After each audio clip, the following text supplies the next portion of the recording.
Hello, welcome to our viewers. This is another program sponsored by the Guyana Dialogue. The Guyana Dialogue program is funded by well-known businessman and philanthropist, Mr. Dave Ryan of Dave Imports. Um, this program is also coordinated by a group of Guyanese resident in the United States, Canada, UK, the Caribbean, as well as in Guyana. Tonight we have our special guest is Mr.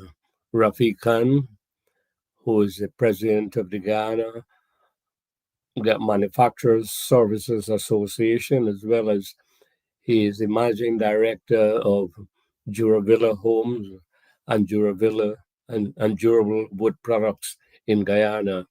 He has a vast undertaking in Yarrowcabra on the Linden Suicide Highway. We are very honored to have him here tonight.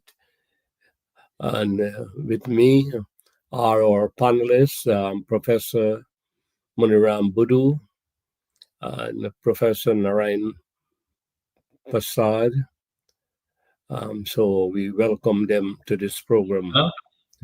I'm not seeing Professor Narayan yet.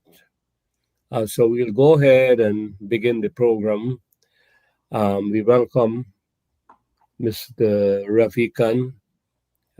He's an important figure in the business community in Guyana.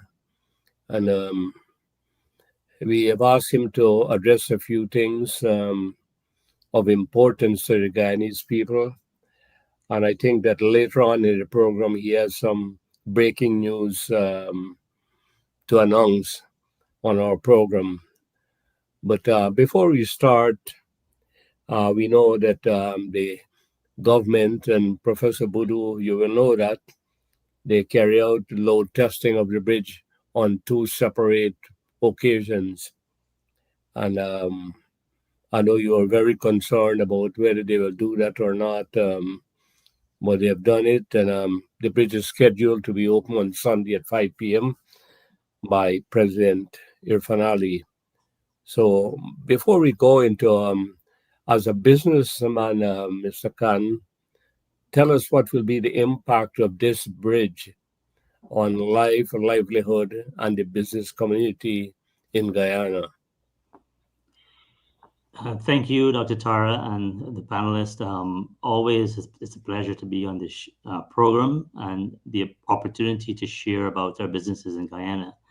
Of course, this undertaking of a new connectivity from the west to the east, that being the west coast to the east coast of Guyana, via this new bridge that is highly anticipated being opened, it's going to be a major change, game changer, I would say, for businesses in Guyana. And in a couple of instances, I will explain to you that perhaps we don't think about often. Let's talk about competitiveness, for example. The reliability of delivering goods from the West Coast to the East Coast, where you have a lot of factories along the East Coast, raw materials moving from the West Coast, that being Essequibo, Parika, that region, to Georgetown to be processed. How reliable are those material delivery? Also, we want to talk about delivery time, the speed in getting it to the location, the frequency of delivery, which affects competitiveness.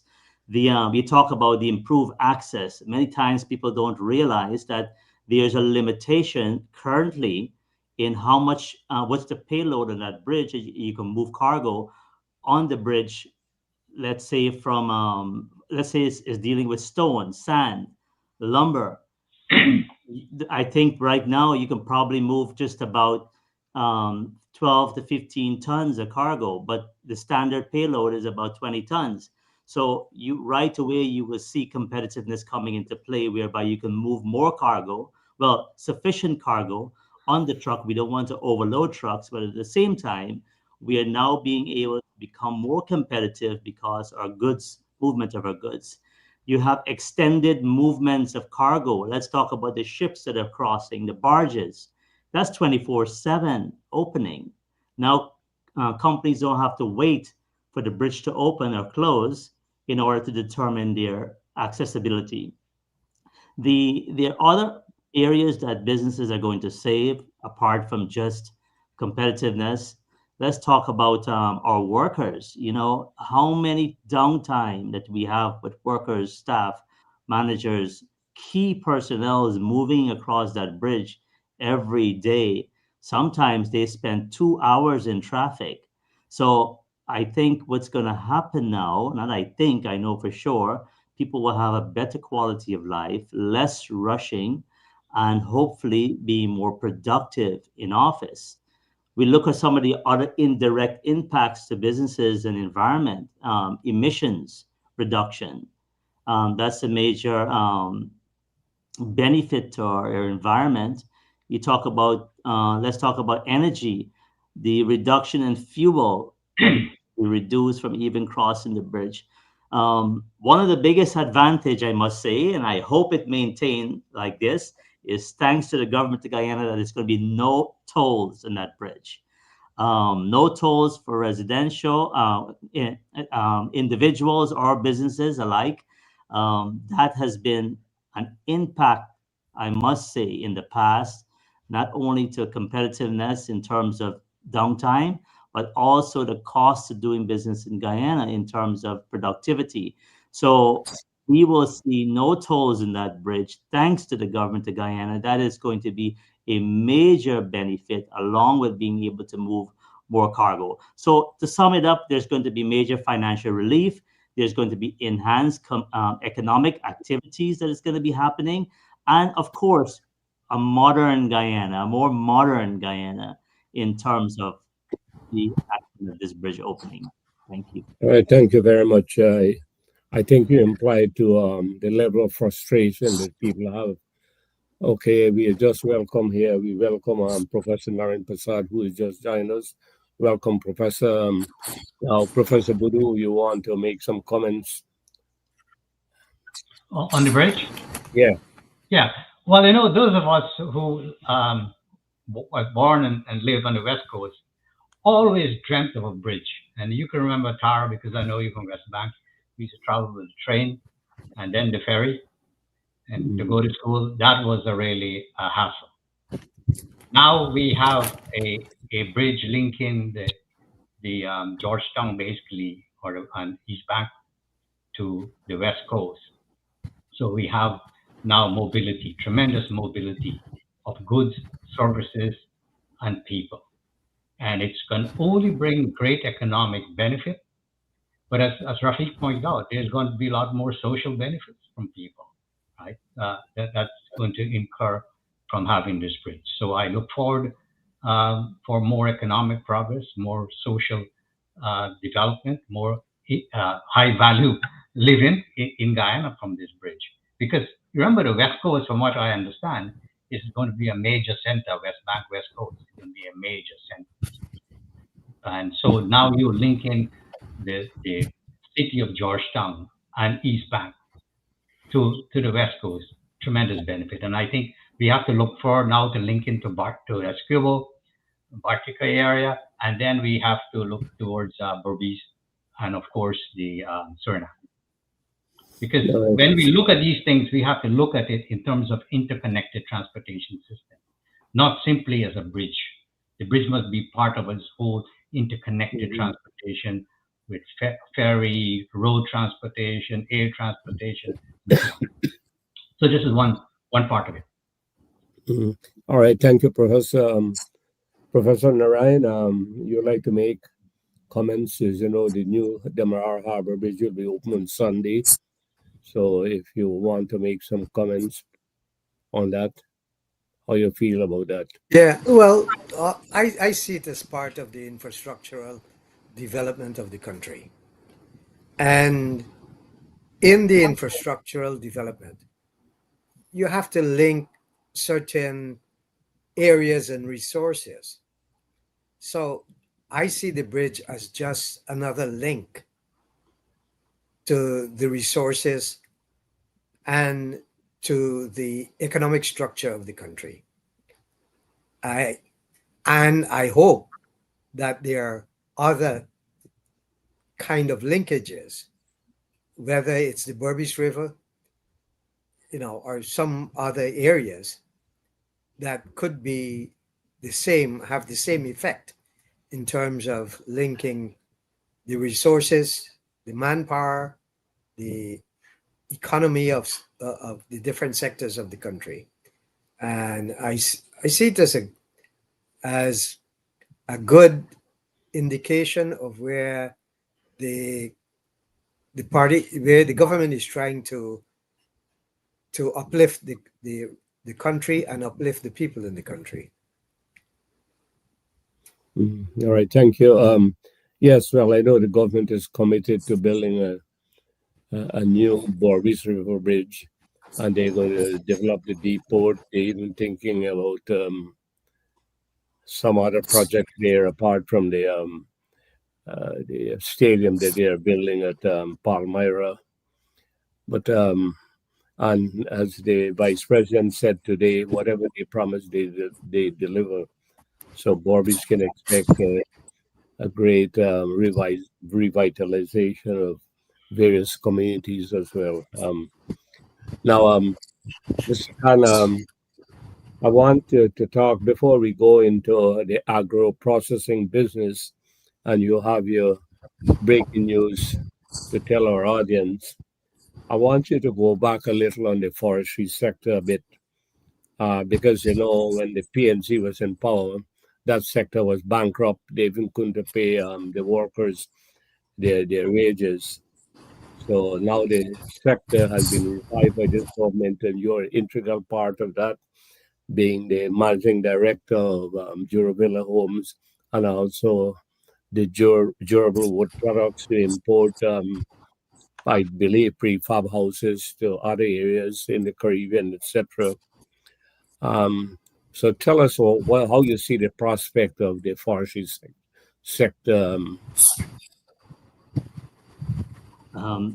Thanks for that question. And I'm glad you opened with the bridge, because I've always been saying one of the greatest hindrance to economic growth in Guyana has been logistics, movement of raw material from point A to point B, and especially when it comes to logging, lumber sector, because we have sometimes 50% of our raw material cost delivered to the factories is logistics costs. So the new bridge that's going to be coming, even in years to come, additional bridges, sorry, and this bridge, you're going to see more factories not just opening up along the highway or East Coast. You're going to find more lumber companies opening up along the West Coast to do business there, because delivering our forestry products for export is going to become a lot easier. Now, in terms of value added in the forestry sector, that is where most companies are now positioning themselves. In the past, we have done a lot more export of logs from Guyana. Over the last 5+ years, we have been seeing a decrease in log export. Guyana last year produced 450,000 cubic meters of logs, which represents, I would say, only 3% of our GDP. But you're going to see the value of that increasing, because even though we produced X amount of logs in the country, and I must say that production still makes Guyana one of the lowest deforestation country in the world by 0.05%. So I don't want the audience to think that we are harming the environment by doing logging. We need to be doing logging to sustain the forest to a percentage.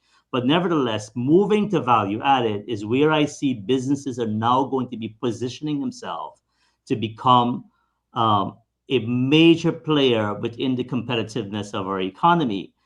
When we talk about lumber production, we talk about everything that goes into a house: doors, cabinets, flooring, molding. Well, of course, the structure of the homes.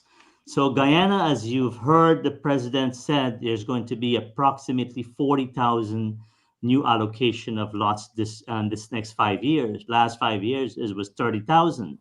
So you look at last 5 years and the next 5 years, you're talking about 70,000 allocated lots that has been somewhat subsidized by the government of Guyana. So homeowners have great opportunity in building homes. So a great percentage of that is going to be built in housing, which then creates value added in our economy. We have been importing in the past a lot of raw material for housing construction. Now that energy costs, which we'll talk about later on, is coming down, infrastructure costs is coming down. I encourage businesses get on board, start producing products locally. We have the raw material.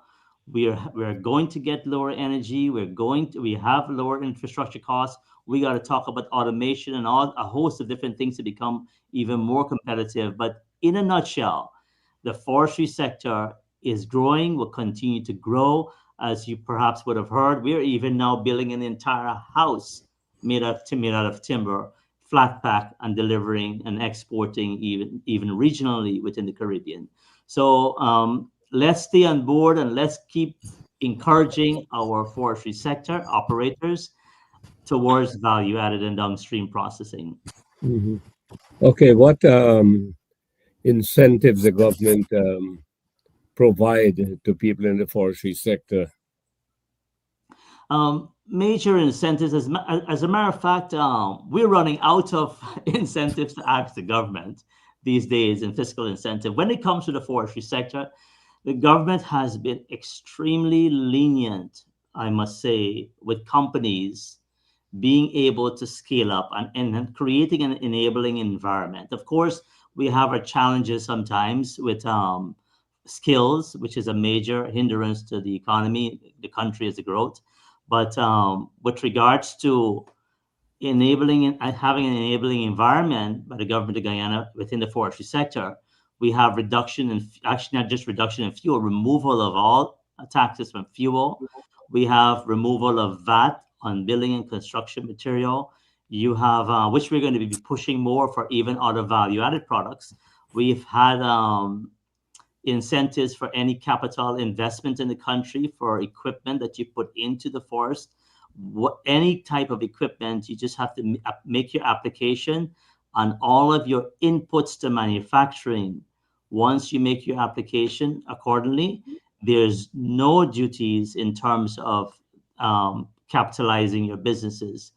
So these are just a few of the many advantages in terms of relaxation, in terms of issuing new concessions, of forest concessions.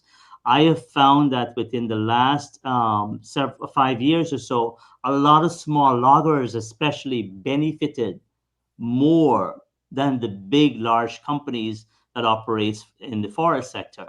So those small companies are now having an opportunity to grow, to develop, to expand.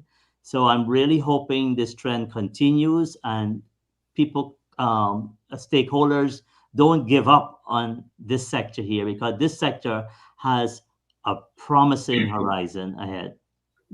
Thank you. Professor Bodu, your comments on the forestry sector?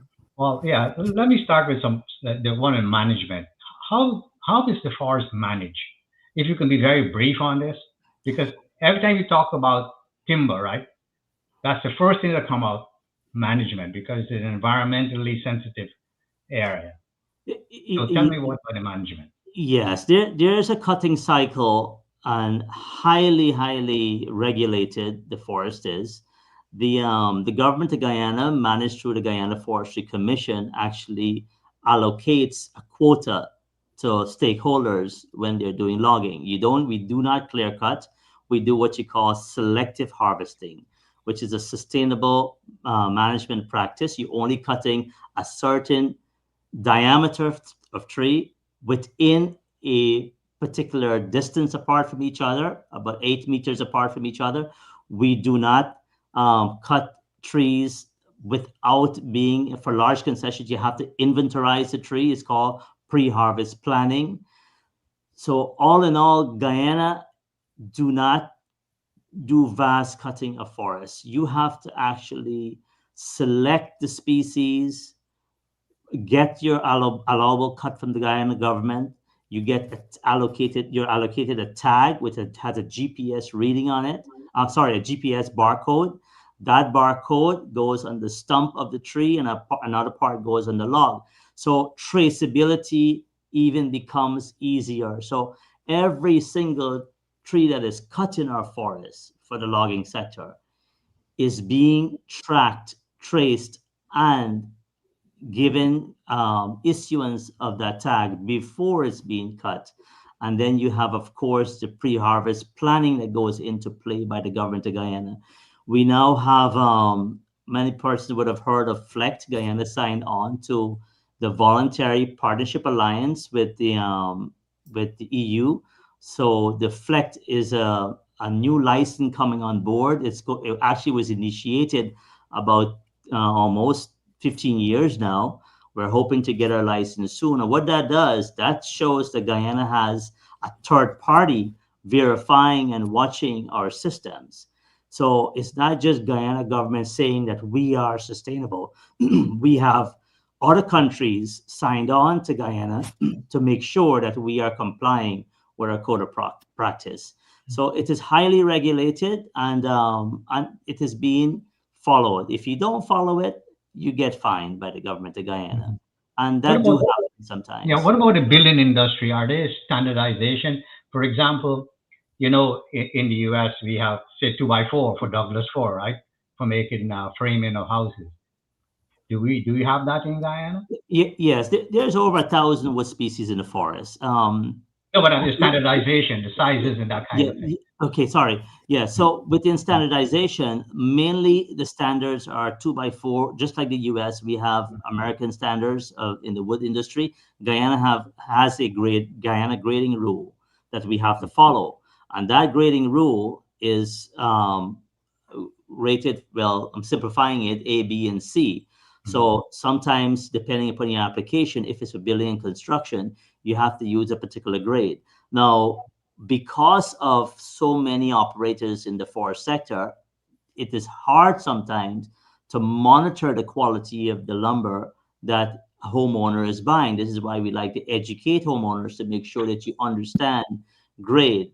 But there are standards regulated through the Guyana Forestry Commission and also the Guyana Bureaus of Standards, Guyana National Bureaus of Standards, GNBS. Many companies are now made in Guyana certified brand. They have that, and all of this goes on with compliance. But I always like to caution consumers, be educated on your own too, because you want to make sure when you buy lumber that it doesn't have sap, knot, rot, and these things, basic defects that can affect the longevity of timber that goes into your house. Follow-up question, Professor Boudou? Yes, because they also think that moisture is very important. You have in Guyana, you have kiln-dried lumber, that kind of thing. Yes, there's a few massive kilns. There's about I would say 5 or so companies that have been investing in kilns, or more are investing in higher technology kilns.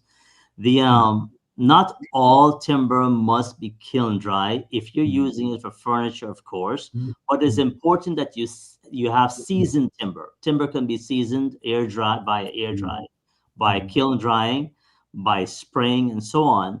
If it's going to be used for an external application, being structural externally, you don't have to take the time to season it too long. But in terms of air drying and kiln drying, it is necessary when you're using it internally in homes.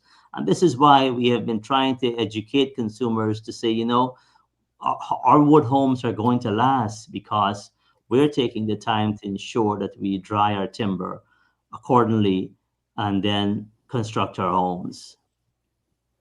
Okay. All right, let's move on to Professor Narayan. Any comments or questions, Mr. Khan? I have a question for Rafeek, and depending on his answer, I have a follow-up comment. Rafeek, do you and your in-laws have a monopoly on the timber production? So I don't know who. Well, my in-laws being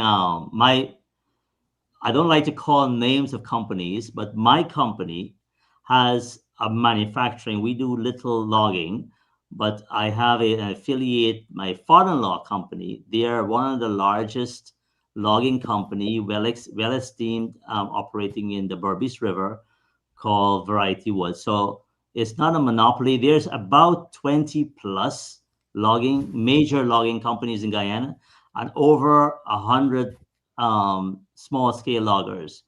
The So I would say absolutely not. And I don't want to be involved with logging. Manufacturing is our company's forte.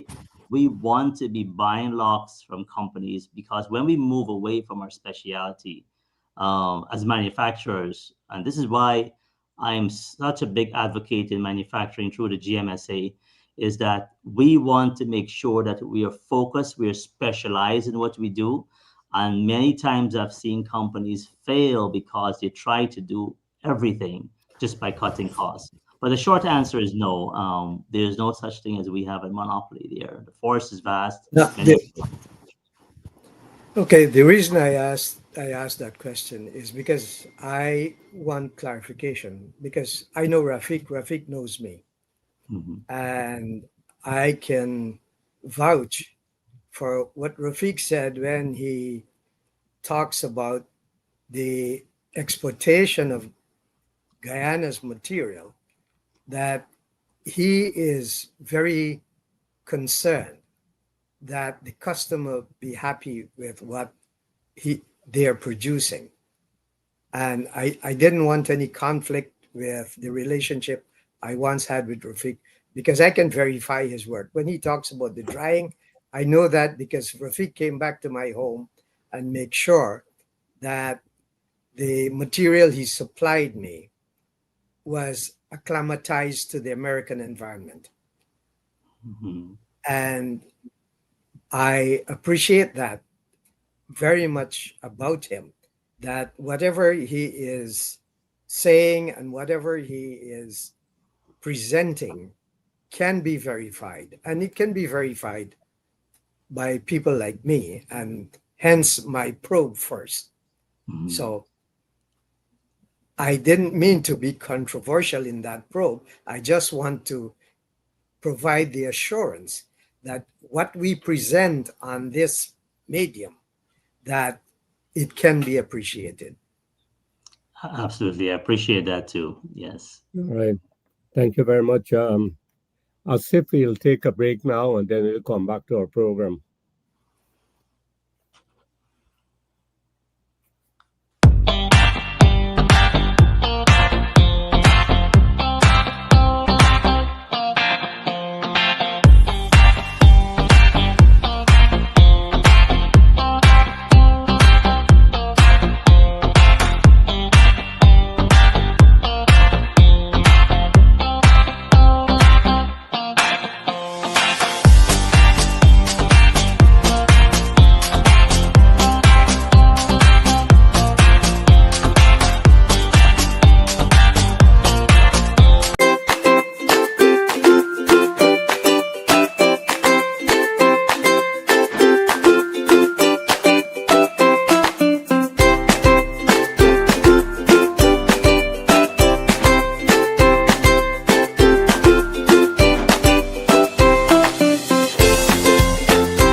Okay, we are back.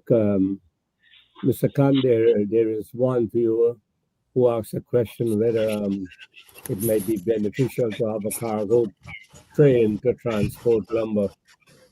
So you might want to think about that. As now, let's go back. You mentioned in the beginning the government plan to build 40,000 homes. Now, your company build a lot of houses. Now, will your company be involved in this building of the 40,000 homes in any way? Just to clarify, it's 40,000. Well, to my knowledge, it's the allocation of 40,000 house lots, but it could even be a 40,000 homes. The But I know for sure there's going to be in excess of every year at least about 8,000 homes. Our company will be tendering, bidding on projects for homes in Guyana. And right now we're doing about 200 homes in Yarracabra. Of course, we always have to look and make sure that when we're selling homes to Guyana's environment is very, very competitive. So as a company, we need to also target external markets. So we're selling homes outside of Guyana and in Guyana, but definitely we want to be part of our local economy. We are going to be continuing to sell homes, manufacture homes locally. We're the only company today that is manufacturing modular homes made out of our timber locally. So we want to continue this ambitious journey that we started a few years ago. How many employees you have in your company right now?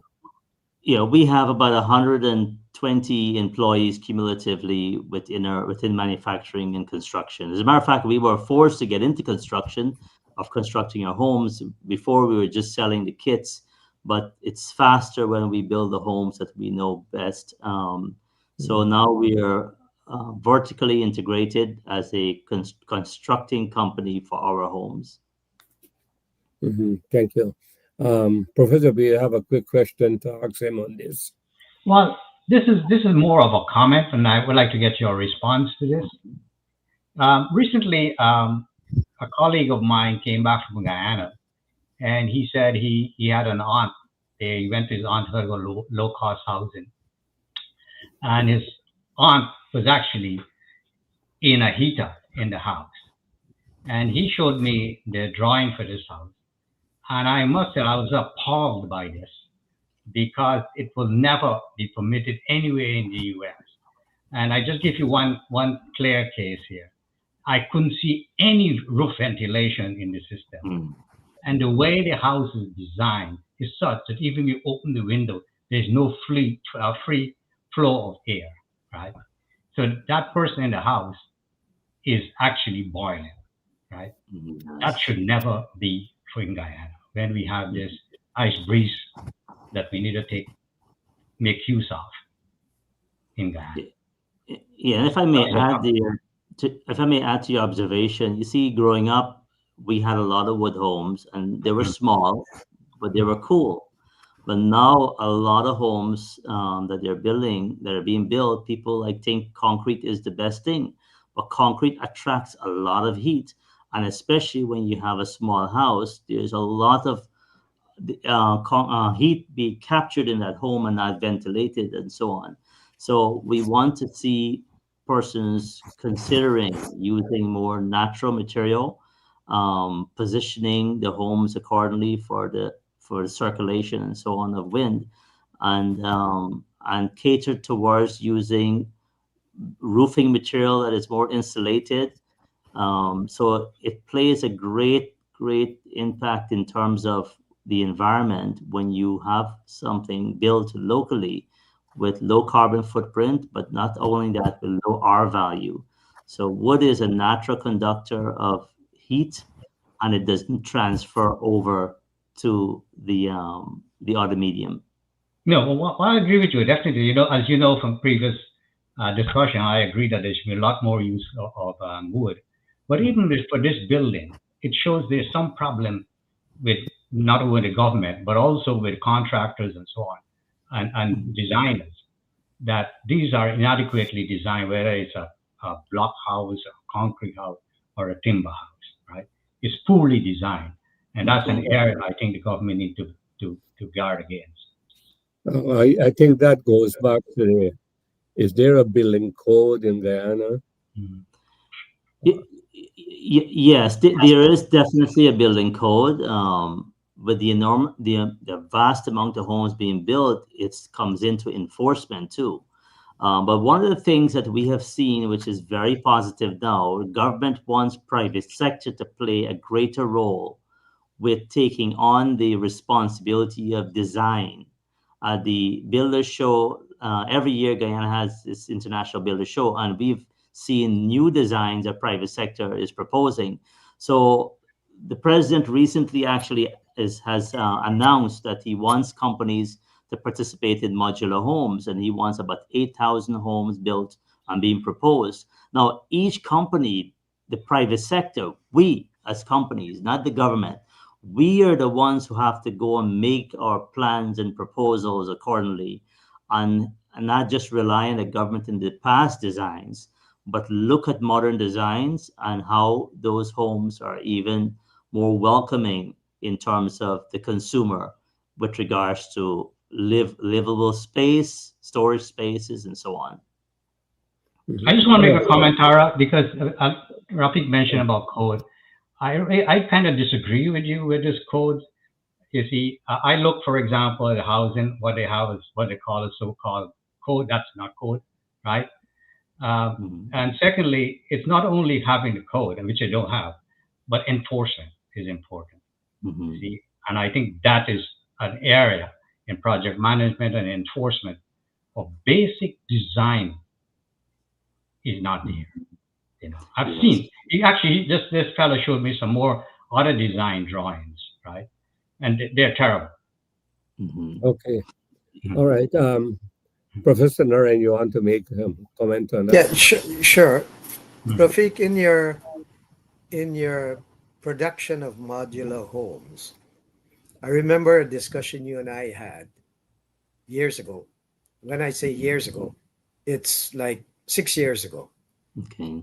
And you were recommending Wallabash shingles as roof because it will help cool the house a little bit more. In your modular homes, do you recommend Wallabash shingles as the roof for roof? While it's good aesthetically, consumers don't really like that type of roof in Guyana. Our roof, the Wallaby shingle roof, goes mainly to resorts around the world. It's more a different feel. Now, if you were to use Wallaby shingles, remember it's pieces of shingles you're nailing, and it's very labor intensive and high in cost. So a Wallaby shingle roof, we produce Wallaby shingles, by the way, brand called Sandura shingles. And that shingles is actually 3 times more expensive than your most premium building material, being asphalt shingles or zinc or tiles. So it is expensive. It will add to the cost significantly. But we do encourage the use of it for those who can afford it. But it is expensive because of its wood, and it's labor intensive. Okay. The expo has just opened, I believe, a few days ago. What role is the GMSA playing in that expo? Well, I'm pleased to announce that the Guyana Manufacturing Service Association will be partnering with Gaia Expo to making sure that our members play a role at this expo. Growing up as a kid, I remember going to Gaia Expo, just looking at agriculture, looking at the animals, looking at all types of products being produced, even though I was in the 70s and the 80s. Gaia Expo, the flair of Gaia Expo needs to come back alive. And we're now talking about made in Guyana brand. What is it that we're making in Guyana? What is it we're manufacturing? What services we're providing? And this Gaia Expo, the Guyana Manufacturing Service Association will have an entire pavilion.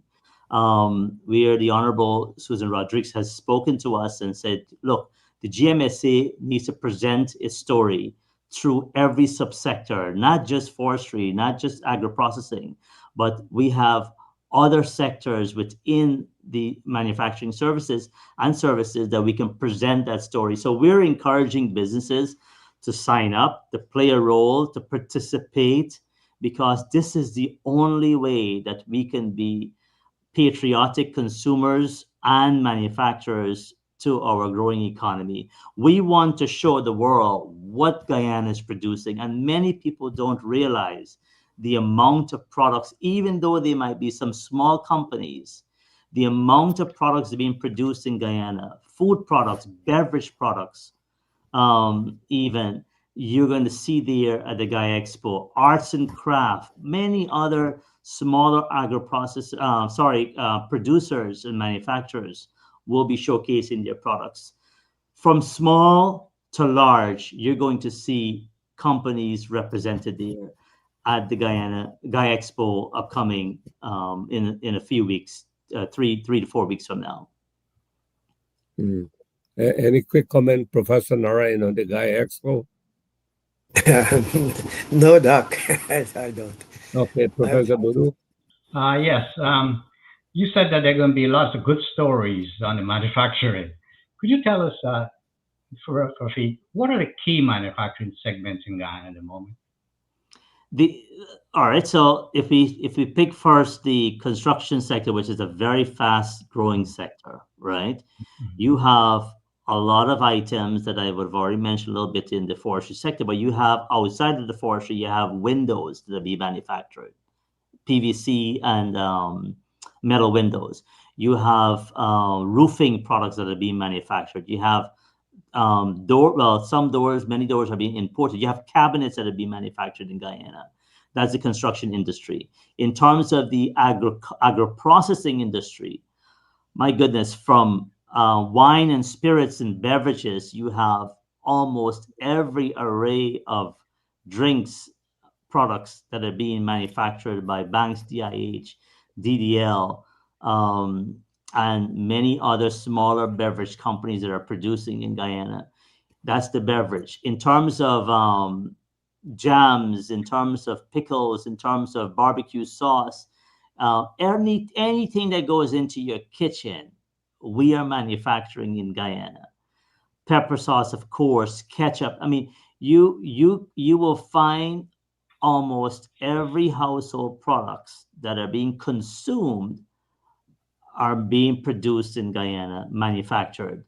Now, of course, you have the imports that are coming in that we don't have in terms of technology, appliances. We don't make those things. We have other types of engineered products, that composite products that we don't produce in Guyana. But hopefully, eventually, with the petroleum industry growing, we're going to have some raw materials to make those products.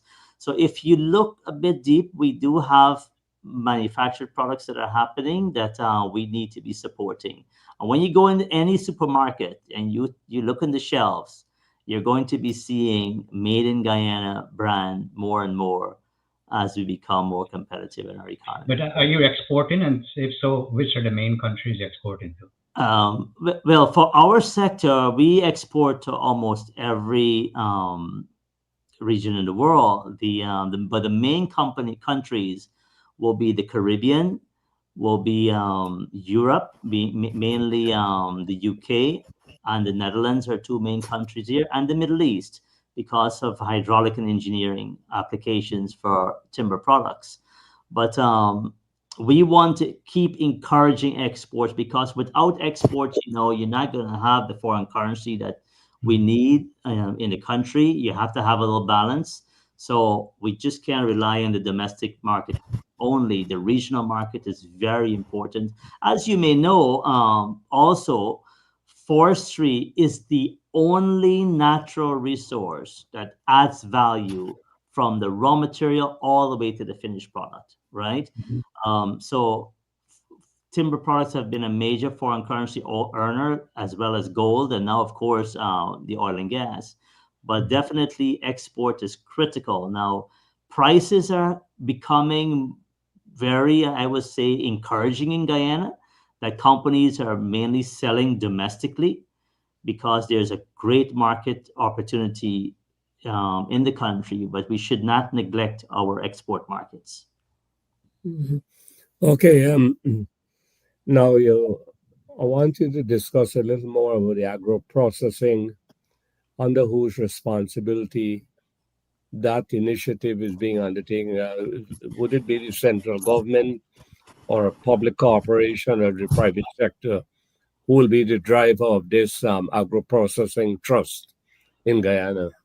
So the Ministry of Agriculture, it falls agro-processing, actually agriculture and agro-processing falls under the Ministry of Agriculture. As you know, there's a wide variety, an overlap in terms of products being produced in the country from agricultural products. But there have been a lot of talks about farm to market approach And this is where we will, before we close, I will announce something that we are preparing to do to help our smaller businesses. But the idea in terms of agro processing, what we are seeing a bit of a challenge in the country is getting sufficient raw material to be able to scale up in a large way. And we want the government to be more proactive, like how a good example, soybean. You see how soybean production is now increased in Guyana, that is now enabling companies to be producing feedstock locally in Guyana through soybean. The similar facet in terms of our economy, we want to see more production of fruits and vegetables being produced in our through our value chain to help businesses get a better opportunity to invest in manufacturing. Because if you invest, let's say, in passion fruit, right, making passion fruit and manufacturing, getting the juice, and you don't have sufficient passion fruit, then you cannot scale up your factory, right? Same thing for pepper. We cannot go put in a vast amount of plant to produce pepper sauce, but you don't have enough pepper being produced. But we have many other products, right? We have plantain to produce plantain chips.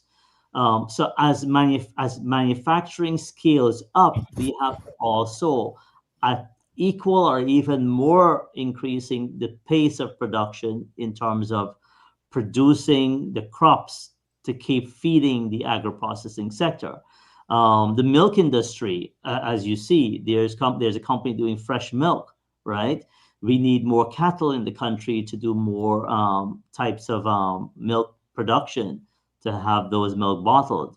So in every aspect of the agro-processing sector, we want to see more raw material produced that will encourage more manufacturing, that will encourage more local consumption, and will decrease the importation for food products in Guyana.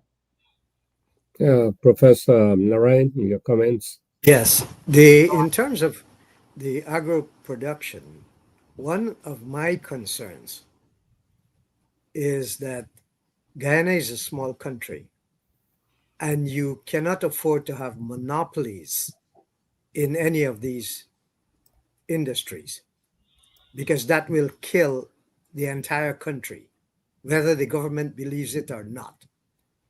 That will kill the entire country if you begin to have monopolistic production.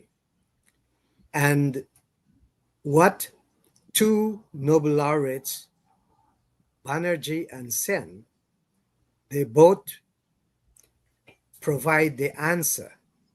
And the answer even started even before that. Schumacher wrote the book Small is Beautiful. And what they said is that small scale production, the small scale production can now come together, is that you have to have the market. So sometimes you don't need the monopolistic production, you need the small scale village type production that comes together to constitute the productivity of the country, of the nation. So Rafeek talked about pepper and all of these bottling and canning or whatever you have. If it's done on a small scale within the regions, we have 10 regions in Guyana, just capitalize on the productivity of each region. And that can come together because in any kind of economic transformation today, you have to bring the people along. Otherwise than that, you will have not only unequal development, but you will have antiquated development. And Guyana is susceptible to that. So if you can encourage these small scale production and bring all of that together, harness all of that into one national productivity, then to me, that is more beneficial to the country. And that Let me just ask a clarification here. bringing people together. Are you have in mind like something like a cooperative? Well, it could be because at the village level, yes, sometimes cooperatively they can produce more. I I listened to the vice president comments today talking about rice. Rice is produced at the village level, at the local level, and the government has been able to bring that together in one formalization for the production of rice. You can do that with other crops as well.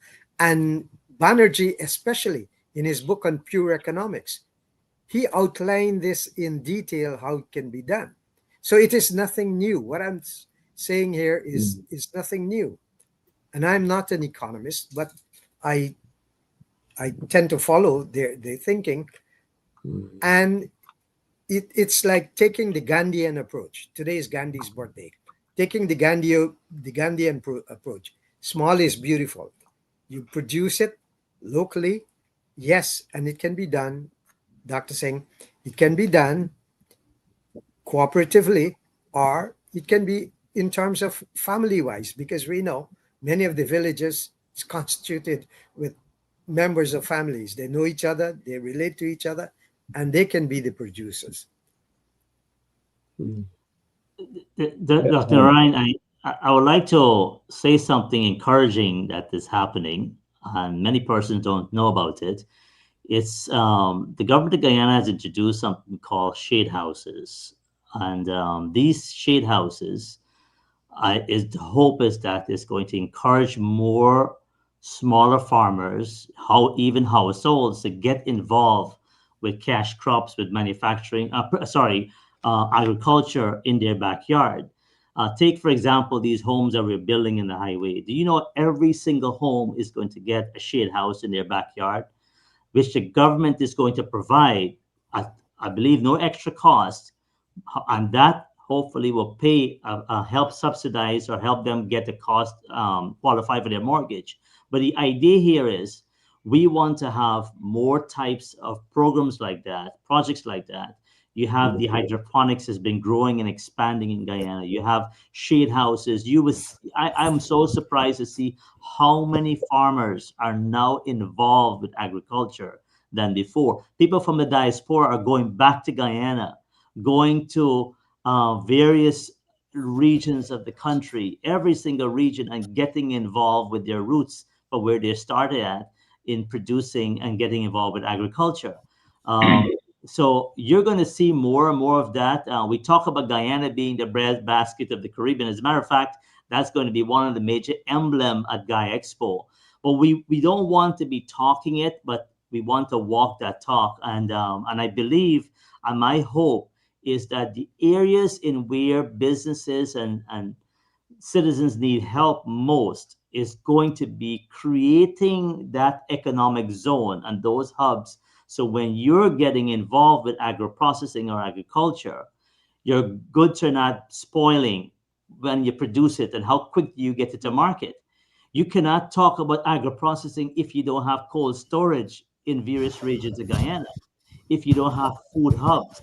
So this is where I believe for us to become vibrant as a country and produce, we have to have these interlinks within the economy, within the country, to be able to capture these various regions where the soil is best and most fertile in producing certain crops, whether it's cassava, whether it's edo, whether it's plantain, whether it's pumpkin, whether it's pineapple. All of these produce, they grow in specific regions of Guyana because God is the one who made the soil what it is. Now, hydroponics, we can have different types of produce that you can grow within your environment anywhere. But the point is, Guyana has a great opportunity in expanding agriculture. And we want to remember that the food hubs are going to be important. How do you fly produce, let's say, from Region 9, LATAM, to the Caribbean? You're going to see airlines moving products, and they're going to be a food hub from Region 9 in LATAM, taking produce eventually to the Caribbean you're going to see with a food hub opening up right in Yarra, you're going to find fresh fruits and vegetables flying to cruise lines in Barbados or anywhere in the Caribbean. Once we have access to good and efficient logistics, so your fresh fruits and vegetables would not be spoiling before they get to the consumer. Well, I'm glad to hear you say that because, when I was a kid growing up, and I didn't know, today they call it hydroponics and aquaponics. My neighbor, he used to plant Edo in drains, but he used to mine tilapia in the drains as well. And I never could figure out. Today, we call it aquaponics, where the fish and the plants coexist and you reap both and enjoy both. So I think Guyana has the potential because I'm telling you, this is 1950s when this was going on. So here we are in 225, so the possibilities are there. And I'm glad to hear you say that. Thank you. Yeah, Mr. Khan, I think that the idea of this consortium who developed the corn and soya industry, and I think is Ibini, right, in the quarantine, that's Yes. highly successful. I think that you all should look at that as well. Get a few businessmen who can set up a similar type of operation in other parts of the country. And before I proceed, I just want, do you have an update on the industrial hemp, which is supposed to locate two areas, Region 9 and Region 6, for industrial hemp cultivation? Any progress on that? Are you aware? Yeah, sorry, I'm not as aware with the hemp production, but I believe there is some legislation needs to go into place for those type of production. But I'm not aware in terms of what is happening there. However, I am glad that you raised the point about consortiums being put together for like what happened to soybean. 5 individuals came together and formed a consortium to produce soybean that Guyana has never produced at a commercial scale. We want more of that to happen because you find that many times we're competing among each other in Guyana and we don't work together to help scale up our businesses. And I want to see more examples like what we saw. And that was an initiative by the president of Guyana, Dr. Irfan Ali, because 4 years ago, I believe, is when that initiative started. And in terms of forming consortium, whether it's international consortium, local consortiums, this is the only way we're going to grow. It is not going to scale up if we don't work together as businesses. With that soybean production, they started, I believe, with 2,000 hectares of, and now they're moving into 5,000 hectares. Well, they'll be, I think, this year. So it has more than doubled, and you have seen the production is doubling. And again, this was new to Guyana.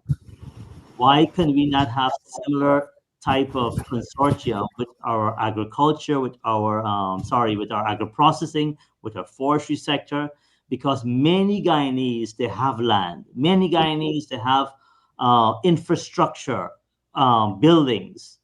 They may not have the capital, but together, when we come and we go to the bank and we work together, the bank could capitalize some of these businesses. And the government is talking about having a very low interest rate development finance fund to help businesses, which I saw up to today. There is some news about that. We'll be hearing more about it.